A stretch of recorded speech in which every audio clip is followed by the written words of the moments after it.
ऐसा बहुत जल्दी वो दिन दूर नहीं है सर कि बलोच पाकिस्तान से बिल्कुल अलग हो जाएगा। आईएसआई चाहता है कि पूरा बलोच खत्म हो जाए, कोई फर्क नहीं पड़ता। लेकिन वेस्ट के जो बड़े आका है ना सर, जहां तक इनके खनिज पदार्थ पहुंच रहे हैं, वो लोग नाराज नहीं होने चाहिए सर। नमस्कार, नवभारत टाइम्स में आपका बहुत बहुत स्वागत है, अभिनंदन है आपके साथ। मैं हूं विनीत त्रिपाठी, मेरे साथ बेहद खास मेहमान x raw agent lucky beast यहां पर मौजूद है। अक्सर आप इनको तमाम समाचार चैनल्स में, सोशल मीडिया साइट में अपनी हर एक मुद्दे पर अपनी बात कहते हुए दिखते हैं। हमेशा नेशन फर्स्ट नीति को सपोर्ट करते हैं और तमाम मुद्दों पर खुलकर बोलते हैं। देश की सेवा करने के बाद, एनएसजी कमांडो रहने के बाद, आज ये शख्स हर एक उस विषय में जहां पर इनका बोलना आवश्यक होता है, जहां पर जो भी मुद्दे, जो भी देश भर में चर्चित है, उसमें लकी बीस अपनी बात रख से पीछे नहीं हटते हैं। आज उन्होंने समय निकालकर हमारे साथ यहां पर जुड़े हुए हैं। बहुत बहुत स्वागत है लकी जी आपका। बहुत सारे सुनने वाले दर्शक, आपसे तमाम सवाल करने वाले लोग, वो सब इंतजार करते हैं कि लकी बीस कब किस मसले पर अपनी बात रखते हैं, अपनी राय रखते हैं। इस समय लकी जी, सबसे बड़ा इशू और मुद्दा जिस पर हम लोग पहले भी चर्चा कर चुके हैं, ऑपरेशन सिंदूर के बाद पाकिस्तान की स्थिति कुछ ठीक नहीं चल रही है। बलूचिस्तान में पिछले दिनों विद्रोही गुट बीएलए ने पाकिस्तानी सेना की कई चौकियों पर कब्जा किया है। अब तो उसका दावा है कि उसने कई जगहों पर बढ़कर और पाकिस्तान के अधिकारियों को वहां से भगा दिया गया, पूरी तरह से कब्जा कर लिया है। क्या स्थिति बन रही है? अगर हम इस सिनेरियो को देखते हैं तो क्या पाकिस्तान के बीएलए से सेना पूरी तरह से घबरा चुकी है और बलूचिस्तान पूरा क्या चल रहा है? सबसे पहले thank you Tripathi ji, Navbharat Times में मुझे वापस से बुलाने के लिए। तो मैं आपको ये कह रहा हूं सर कि जो भी अभी पाकिस्तान की स्थिति पूरी दुनिया सुन रही है ऑपरेशन सिंदूर के बाद, तो Baloch liberation army Pakistan army के ऊपर बहुत हावी है सर इस टाइम। अगर आप उनके क्या कहते हैं मजीद ब्रिगेड की बात सुने, तो मैं तो ये बोल रहा हूँ कि उन्होंने उनकी नेवी के ऊपर भी अटैक किया है। ये सिर्फ इसलिए है क्योंकि आईएसआई को इस टाइम सिर्फ अपने पैसे कमाने से मतलब है सर। उन्हें कोई फर्क नहीं पड़ता कि पाकिस्तान की आवाम को क्या हो, वो जिए या मरे। आज पाकिस्तान आर्मी के वो हालत है कि पाकिस्तान आर्मी पूरी कन्वाई के साथ भी बलोच के अंदर घुसने से डर रही है सर।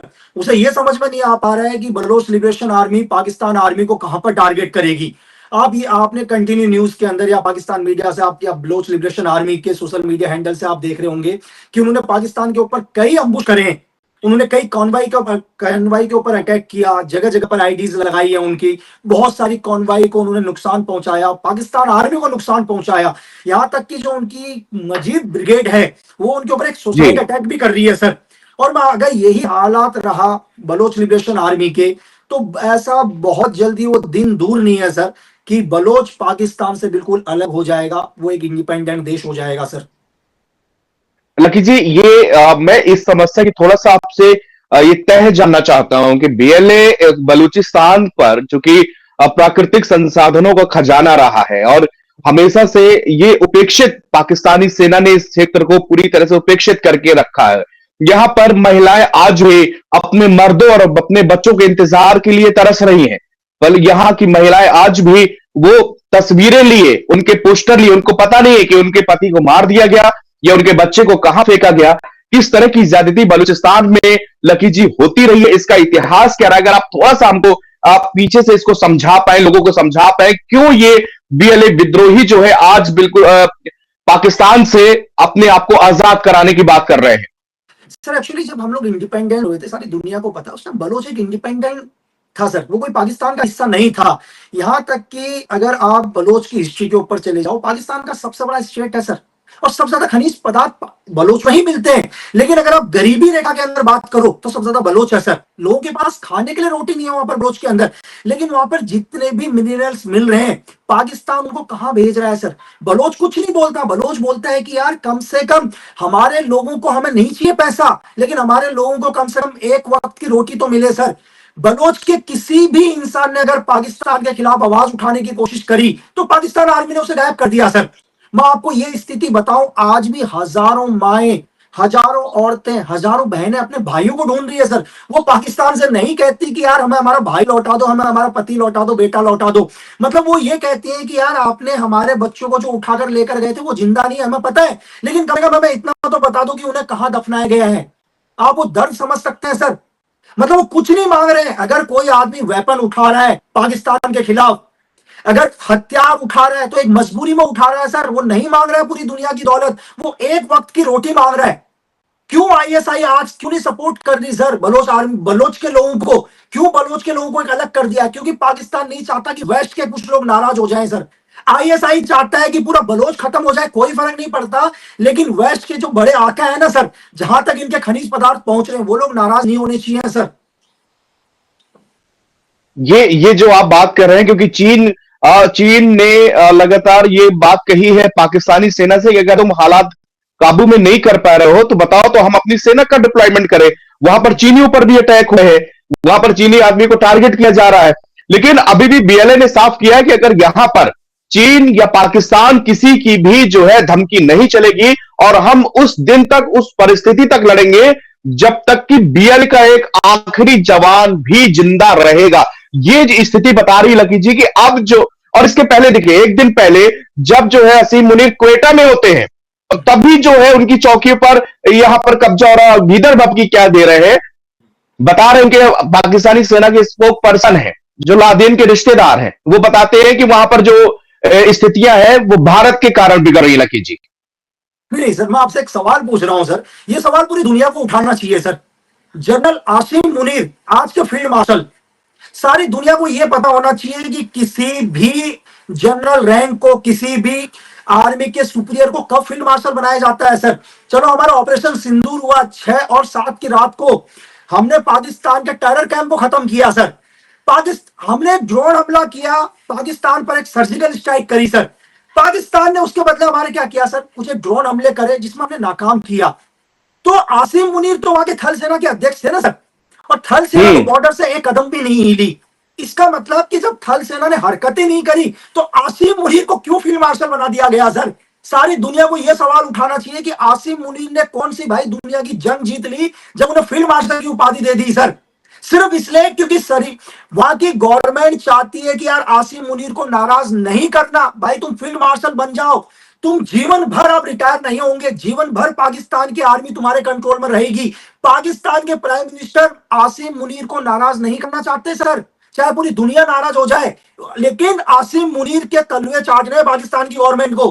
अब एक फर्क बताता हूं, आज आप बलोच लिबरेशन आर्मी ने जो बोला कि हमारा आखिरी जवान जब तक जिंदा रहेगा हम लड़ेंगे, दोनों में सिर्फ एक फर्क बताता हूं, समझ में आएगा दुनिया को सर। पाकिस्तान की आर्मी सिर्फ नौकरी कर रही है, चापलूसी कर रही है अपनी आर्मी की, अपने सीनियर की, चाहे आसिम मुनीर की हो या आसिम मलिक की हो। बात समझ में आया सर? ये पाकिस्तान की आर्मी क्या कर रही है? सिर्फ एक ड्यूटी कर रही है और चापलूसी कर रही है। और अब आ जाते हैं बीएलए के ऊपर sir. Baloch liberation army sir अपने हक की लड़ाई लड़ रही है, अपने वजूद की लड़ाई लड़ रही है। दोनों में फर्क है सर। जो इंसान अपने वजूद की लड़ाई लड़ता है वो अपनी आखिरी सांस तक लड़ता है सर। एक आदमी जो सिर्फ अपनी ड्यूटी कर रहा है क्योंकि उसको पता है पाकिस्तान आर्मी से उसको तनख्वाह आ जानी है, वो सिर्फ अपनी नौकरी कर रहा है सर। कल आसिम मुनीर नहीं रहेंगे, तरीका चेंज हो जाएगा। तख्त के ऊपर जैसा आदमी बैठेगा, आदमी उस ढाल में बदल जाता है सर। लेकिन जो व्यक्ति अपने वजूद के लिए लड़ता है वो शुरू में जैसा होता है अपने आखिरी सांस तक लड़ता है सर। बिल्कुल सही बात है, क्योंकि बलूचिस्तान में वो दिन देखे, आपने बताया कितनी माँ, कितनी बहन, कितनी पत्नियां आज अपने शौहर के लिए, अपने बच्चों के लिए, अपने भाइयों के लिए वहां पर तरस रही हैं, तड़प रही हैं, और उसके खिलाफ जब आवाज बुलंद कर दी जाती है। बलूचिस्तान में आपने देखा महसा अमीनी एक बड़ा नाम बना, जिसने जो है लीडरशिप कर रही है वो लड़की, उसके ऊपर भी ज्यादती यहां पर लकी जी की जा रही है। उसको भी बोलने की आजादी नहीं है, सोशल मीडिया चलाने की आजादी नहीं है। सर वो तो मैं आपको ये बताऊं कि सोशल मीडिया के माध्यम से अभी उसे सारी दुनिया या हम लोग जान रहे हैं। अगर वही लड़की एक गुमनाम चेहरा होती तो पाकिस्तान उसे कब तक गायब करा चुकी होती सर। और ऐसे जी, हजारों लाखों लोगों को पाकिस्तान ने गायब करवाया है सर। मैं आपको ये बताऊं कि मुझे बोलते हुए अच्छा नहीं लग रहा कि मैं किसी आर्मी, देखो दुनिया में आर्मी की रिस्पेक्ट करता हूं सर, लेकिन आर्मी जब तक आर्मी रहे तब तक मेरी रिस्पेक्ट आर्मी के लिए है। जब आर्मी एक आतंकवाद का चोला पहन लेती है तो वो आर्मी नहीं होती सर। पाकिस्तान की आर्मी वो है जिसने हजारों माँ बहनों के साथ रेप किया है सर बलोच के अंदर। आप बलोच से जाके वो दर्द पूछो सर, आप उसको आर्मी बोलोगे या आर्मी के वर्दी में सर एक मतलब एक टेररिस्ट, उससे भी गए गुजरे सर। सर पाकिस्तान आर्मी का दोस्त कौन है सर? पाकिस्तान आर्मी का दोस्त है मौलाना मसूद अजहर सर, हाफिज सईद, सारे आतंकवादी इनके दोस्त हैं सर। इनके जवान कारगिल में शहीद होते हैं तो ये मना कर देते हैं कि यार ये तो हमारी आर्मी है ही नहीं। ये पाकिस्तान शव की नहीं आर्मी लेते हैं। नहीं लेते हैं, वो अपने आर्मी की बॉडी को अपनाने से मना कर देते हैं। ये वो पाकिस्तान है, और यही पाकिस्तान है जब मौलाना मसूद अजहर का परिवार या आतंकवादी लोग मारे जाते हैं तो उनको सर उनकी श्रद्धांजलि को देने के लिए इनके चीफ ऑफ आर्मी स्टाफ एक गुलदस्ता भेजते हैं, इनके लेफ्टिनेंट जनरल वहां पर मौजूद होते हैं। तो किस आर्मी की बात कर रहे हैं सर? पाकिस्तान की तो आर्मी आर्मी है ही नहीं सर। बिल्कुल सही बात है, क्योंकि पाकिस्तान की आर्मी सेना के लिए सबका सम्मान है, कहीं भी देश के। हम लोगों ने तो फिल्मों में लकी जी देखा है कि अगर बॉर्डर फिल्म की बात कर ले, एक देशभक्ति की सबसे, अगर हम लोगों के 90s के लोगों के लिए अगर सबसे बड़ी फिल्म, तो उसमें भी दिखाया जाता है कि अगर दुश्मन का एक फौजी हमारी तरफ आके और जान की भीख मांगने लगता है तो उसको भी कहा जाता है कि ये भी उस मुल्क का सिपाही है, अपने मातृभूमि की रक्षा कर रहा है, इसको छोड़ दे। लेकिन जिस देश की सेना, जिस देश की सेना ने बलूचिस्तान में जिस तरह से बता रहे लकी जी लोग, ये लोग अपना पर्सनल एक्सपीरियंस है कि किस तरह से वहां की माओ के साथ में, वहां की बच्चों के साथ, वहां की महिलाओं के साथ में दुर्गत है। और ये कोई छिपा नहीं है। दुनिया की अगर आप जाके सर्च करेंगे बलूचिस्तान की तस्वीरें, तो आपको खूबसूरत वादियों की जगह रोती हुई मां मिलेंगी, बिलखती हुई बहनें मिलेंगी। आप जाके बलूचिस्तान का चेहरा देखेंगे तब आपको समझ में आएगा कि वहां पर जुल्म की किस तरह से हदें पार कर दी गई हैं। हमने जीडी बख्शी से जी, अगर आज भी आप मेरा मेल चेक करोगे सर, मैं आपको अपना मेल दिखाऊंगा जहां बलूचिस्तान से हजारों मेल मेरे पास आ रखी है सर। और उसमें ऐसा नहीं है, बहुत सारी मासूम लड़कियां भी हैं जो मदद मांगते सर बलोच से, वो मुझे मेल कर रही हैं सर। मेरा मेल भर चुका है उस पाकिस्तान आर्मी के लिए सर। आप समझ सकते हैं सर, यही पाकिस्तान आर्मी, अगर आपने 2-4 दिन पहले के मेरे वीडियोस सुने होंगे, ये किस हद तक गिर सकती है सर। अगर आपने कंटिन्यू न्यूज सुना होगा, मेरे हजारों वीडियोस पाकिस्तान में चलाए गए एआई से एडिट करके। बिल्कुल बिल्कुल, हाँ है ना सर। मेरे पुराने वीडियोस 2024 के वीडियोस को एआई से एडिट करके पाकिस्तान के अंदर अपने अकाउंट से, पाकिस्तान आर्मी अपने ऑफिशियली अकाउंट से मेरे वीडियो को चला रहे हैं कि लक्की भी ये बात कर रहा है। अरे सर, जितना पैसा मैं पाकिस्तान आर्मी से कह रहा हूं कि यार अपना एआई पर खर्च कर दो, मेरी वीडियो को एडिट करने में लगे, इतना खर्चा आप अपने यार जनता के ऊपर करो ना, जो भूखे हैं यार, जिनके पास खाने के लिए पैसा नहीं है सर। और मैं ये बोल दूं कि हम उस देश के अंदर रहते हैं जहां पर हमने 1971 पर 93,000 से ज्यादा सोल्जरों को गिरफ्तार करने के बाद उन्हें वापस पाकिस्तान भेजा है सर। हम उस देश के हैं सर कि हम अगर दुश्मन को गिरफ्तार भी कर लेते हैं ना सर, हम फौज की रिस्पेक्ट करते हैं और फौज को दोबारा उनके देश में भेजा है सर हमने। अब हमें किस ब्रेवरी की बात करेंगे सर पाकिस्तान? बिल्कुल सही बात है। किस ब्रेवरी की? ये पूरा इतिहास पूरी दुनिया जानती है कि 93,000 सैनिकों की जब गिरफ्तारी हो गई थी, तब जब उनकी औरतें, उनकी मां, उनकी अपील होने लगी, चूड़ियां फूटने लगी थी, उस वक्त जो है ये भारत एक ऐसा मुल्क जिसने दया करके 93,000 सैनिकों को छोड़ दिया, जाओ भाई अपने मुल्क जाओ। हमने कब्जे करने की नीति हमारी कभी नहीं रही। और अब भी जब ऑपरेशन सिंदूर चलाया हमने, तब हमने उन अपनी मां और बहनों के सिंदूर का बदला लिया था, जिनको ये कह के मारा गया था पहलगाम में कि अच्छा जाओ मोदी को बता देना, जाओ मोदी को बता देना। ये शब्द पूरी दुनिया, पूरी देश के रगों में बस चुका था। ये पहलगाम में जो आतंकी हमला हुआ था, इसके जवाब में हमने ऑपरेशन सिंदूर किया। तो आपने क्या किया लकी जी? हमारे निर्दोष लोगों पर ड्रोन अटैक करने शुरू कर दिए, पुंछ में फायरिंग करनी शुरू कर दी, लोगों को निशाना बनाना शुरू कर दिया। हमारे ऑपरेशन में एक सिविलियन को टारगेट नहीं। तो इसीलिए तो सर फील्ड मार्शल बना दिया गया ना सर, आसिम मुनीर को फील्ड मार्शल बना दिया गया सर। पाकिस्तान की धरती के वो दूसरे आदमी है जो फील्ड मार्शल बने हैं। 1959 में इन्हीं के जनरल ने खुद को ही फील्ड मार्शल बना लिया था सर। अब ये दूसरे फील्ड मार्शल बन चुके हैं। आप समझ सकते हैं इसका मतलब क्या है सर, कि ये पाकिस्तान की धरती में जब तक जीवित रहेंगे, ये आर्मी का हिस्सा रहेंगे सर। एक फील्ड मार्शल कभी रिटायर नहीं होता सर। अब आप समझ रहे हैं, आसिम मुनीर को पावर चाहिए थी सर। मैंने अपने पुराने वीडियोस देख लीजिए आप। बिल्कुल, मेरे साथ भी बातचीत में आपने कहा था कि इन्हें पावर चाहिए, और पावर मिल गई सर। अब उन्हें नहीं चाहिए प्राइम मिनिस्टर की कुर्सी सर, क्योंकि पाकिस्तान को कंट्रोल आर्मी करती है सर। अब जब तक आसिम मुनीर जीवित रहेंगे, वो एक फील्ड मार्शल रहेंगे सर। जो चाहते थे वो कर दिया उन्होंने, चाहे हजारों मासूम लोग मर जाएं, आसिम मुनीर को कोई फर्क नहीं पड़ता सर। फिलहाल लकी जी, दूसरा इसी पाकिस्तान से लेकर दूसरा एक सवाल मेरा ये है कि आज जो रिपोर्ट्स आ रही हैं कि पाकिस्तान के जो तट वाले इलाके हैं, जहां पर बहुत अच्छा एग्रीकल्चर का सिस्टम था, लेकिन वहां पर पानी की भी कमी हो गई, वाटर क्राइसिस पाकिस्तान में हो रही है। अब वो जो है इल्जाम मर रहे हैं भारत के ऊपर, सारा इल्जाम कह रहा है क्षेत्रीय अशांति का पूरा जड़ भारत है। उनके प्रवक्ता कह रहे हैं कि भाई ये लो सिंधु जल संधि अगर हटाओगे तो हम ऐसा कर देंगे, खून की नदियां बहा देंगे। तब से लेकर अब तक उनकी बयानबाजी ये चालू है। तो क्या हर चीज के लिए ब्लेम, अगर आज तुम्हारे यहाँ पानी कमी हो रही तो उसका ब्लेम भी हिंदुस्तान के ऊपर डाल रहे, ये क्या इनका मकसद क्या हो सकता है लकी जी? क्या ये पूरी विदेश में, पूरे दुनिया में ये दिखाना चाहते हैं कि भारत हम पर जुल्म कर रहा है? नहीं नहीं सर, सबसे पहले क्या है, आतंकवाद को जन्म देना सर। जो प्रवक्ता हर रोज जो बड़े बड़े स्पीच दे रहे हैं हम कि हम खून की नदियां बहा देंगे, यार खून की नदियां बाद में बहाना, पहले पानी तो ला दो अपने लोगों के लिए यार। सिर्फ लोगों को गुमराह करना सर, कुछ नहीं। जो नए नए लोग हैं, बेरोजगार लोग हैं, उनको दिखाना कि हिंदुस्तान हम पर कितना अत्याचार कर रहा है। अरे हिंदुस्तान के पास वक्त ही नहीं है यार। हिंदुस्तान दुनिया की चौथी अर्थव्यवस्था बनने जा रहा है, सुपर पावर बनने जा रहा है। कहां वक्त है इतना, मुट्ठी भर पाकिस्तान है यार, किसके पास वक्त है इतना। लेकिन सिर्फ कि लोगों को गुमराह किया जा सके सर, पूरी दुनिया को यह दिखाया जा सके कि हिंदुस्तान हमारे ऊपर अत्याचार कर रहा है। क्या अत्याचार करेंगे यार तुम्हारे ऊपर? हर रोज तुम्हारे घरों में धमाके हो रहे हैं यार, हर रोज तुम्हारे घरों में ब्लास्ट हो रहे हैं। यहाँ से तुम्हें ब्लोच लिबरेशन आर्मी खत्म कर रही है, वहां से तालिबान खत्म कर रही है। वहां से तुम्हारी आर्मी के अंदर एक अलग विद्रोह चल रहा है सर, एक आर्मी के अंदर अलग विद्रोह चल रहा है। सिर्फ गवर्नमेंट को लग रही है कि अच्छा लकी जी, आर्मी के अंदर भी विद्रोह चल रहा है इनकी? वहां की आर्मी के अंदर एक अलग विद्रोह चल रहा है सर। आपको यह सोचिए कि एक आर्मी के अंदर वहां एक अलग विद्रोह चल रहा है। शायद दुनिया को यह नहीं पता होगा कि पाकिस्तान की आर्मी के अंदर एक अलग से विद्रोह चल रहा है। अभी बाजवा को यह डर लगा हुआ है कि कहीं मैं अगला टारगेट ना हो जाऊं सर, कहीं मुझे भी इस देश को छोड़ के ना जाना पड़े। सर परवेज मुशर्रफ गए थे सर, क्योंकि 13 अरब रुपए का घोटाला है उनके ऊपर। क्योंकि बाजवा को यह लग गया है कि यार जिस आसिम मुनीर को मैंने जनरल बनवाया, कहीं मेरा अंत ना हो सर। एक अलग कॉन्फ्लिक्ट तैयार हो चुका है पाकिस्तान आर्मी के अंदर, आप समझ सकते हैं, जो दुनिया के अंदर बाहर नहीं आ पा रहा है, जिसको अंदर दबाया जा रहा है सर। और आपको एक चीज और बताऊं, पाकिस्तान फॉल्स ऑपरेशंस कर रहा है, उसने कई अपने आर्मी ऑफिसर्स को गायब कर चुका है सर। ये रिपोर्ट कहीं बाहर नहीं आ रही, आपको पता है क्या यह बड़ा मतलब यहां पर कि उनके अंदर विद्रोह चल रहा है, कई अफसरों को गायब करा दिया गया सर दुनिया के अंदर। आप इस रिपोर्ट को चेक करिए ना सर, फैक्ट को, कि पाकिस्तान के कुछ एक आर्मी ऑफिसर्स कहां गायब हो रहे हैं सर। ये रिपोर्ट दुनिया में कहीं भी नहीं आ रही। आप किसका, अब हिंदुस्तान का तो ब्लेम नहीं लगा सकते ना सर कि हमने उन्हें पाकिस्तान के अंदर जाके यार पाकिस्तान आर्मी हेडक्वार्टर से उठा के लाए होंगे, या हम वहां पर इस्लामाबाद आईएसआई हेडक्वार्टर गए होंगे। तो कहीं ना कहीं कुछ एक आर्मी ऑफिसर इनके गायब हो चुके हैं सर। किसने गायब करे हैं सर?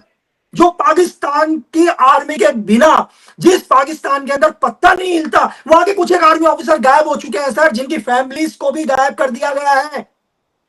ये किसी दुनिया के किसी मीडिया में रिपोर्ट नहीं है, आप समझ सकते हैं सर। अब क्या बात कर रहे हैं सर? अब आवाम की तो बात छोड़ो, पूरा ध्यान आवाम की ओर किया है सर, दुनिया का ध्यान ढालने के लिए कि भारत हमारे ऊपर अत्याचार कर रहा है। पानी बंद कर दिया, सिंधु समझौता बंद कर दिया। अरे हकीकत उन आर्मी वालों की निकालो जो गायब हो गए यार आपके।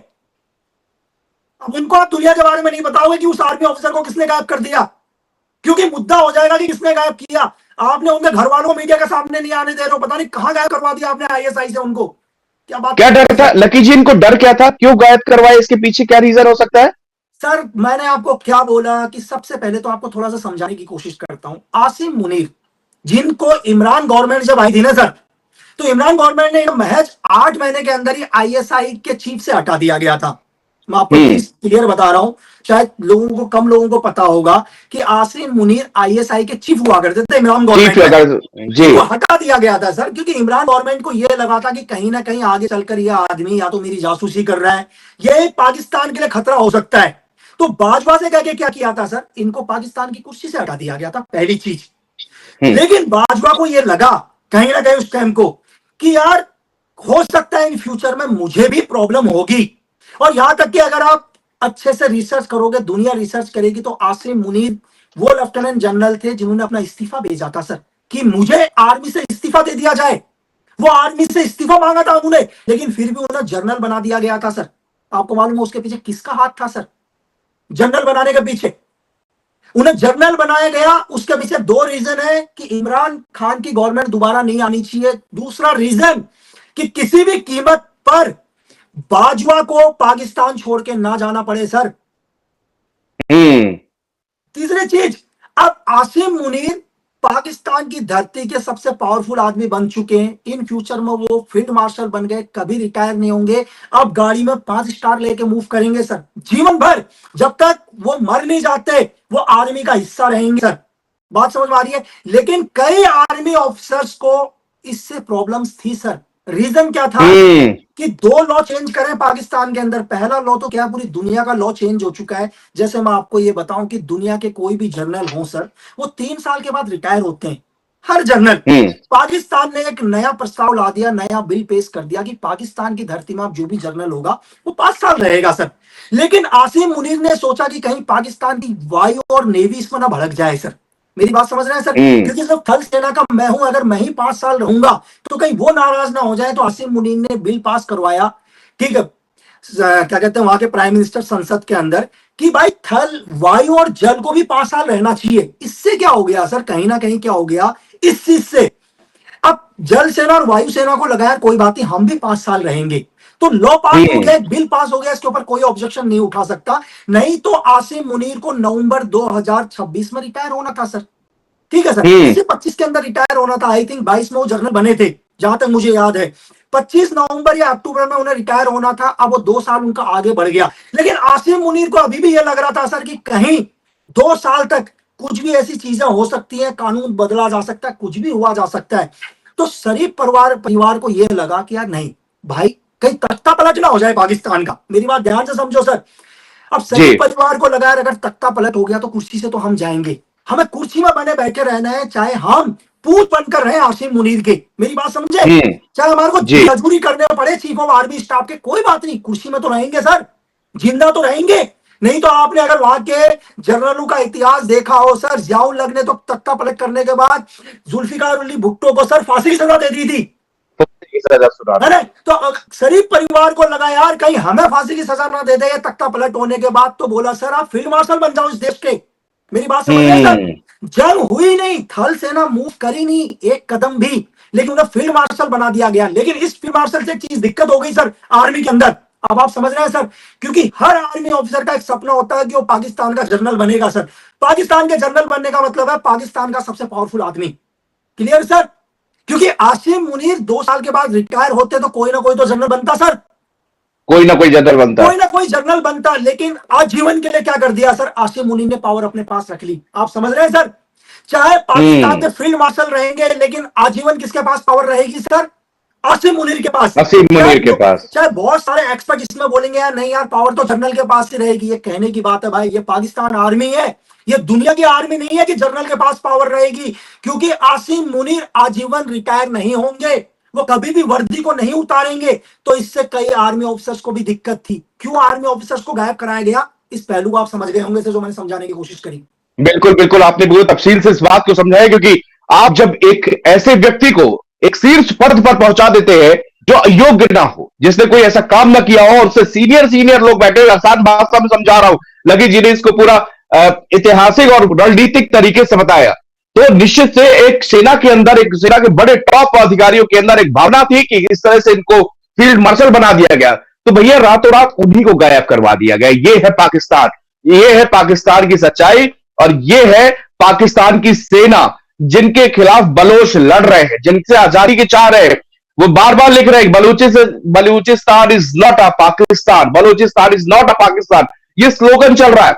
हालात बलूचिस्तान के इस वक्त पे जो मैं बता रहा हूं वो बहुत बहुत नाजुक है, और जो रिपोर्ट्स है वो ये दावा बता रही है कि लगभग काफी जो बड़ा हिस्सा है बलूचिस्तान का, जिसमें उनका दावा है पीएलए का कि यहां पर हमने जो है कब्जा कर लिया है। लकी जी, एक सवाल आपसे देश के अंदर से जुड़ा हुआ, शर्मिष्ठा पनोली, एक लड़की जिसने ऑपरेशन सिंदूर के बाद में एक वीडियो बनाया, उस वीडियो में उसने फिल्म कलाकारों को लेकर कुछ बातें कही, जिसमें एक धर्म विशेष को लेकर टिप्पणी की गई, जो कि बहुत सारे लोगों को नागवार गुजरी। तो उसने 2 दिन के बाद में तुरंत माफी मांगी और एक वीडियो बनाया और उन सारे वीडियो को डिलीट किया।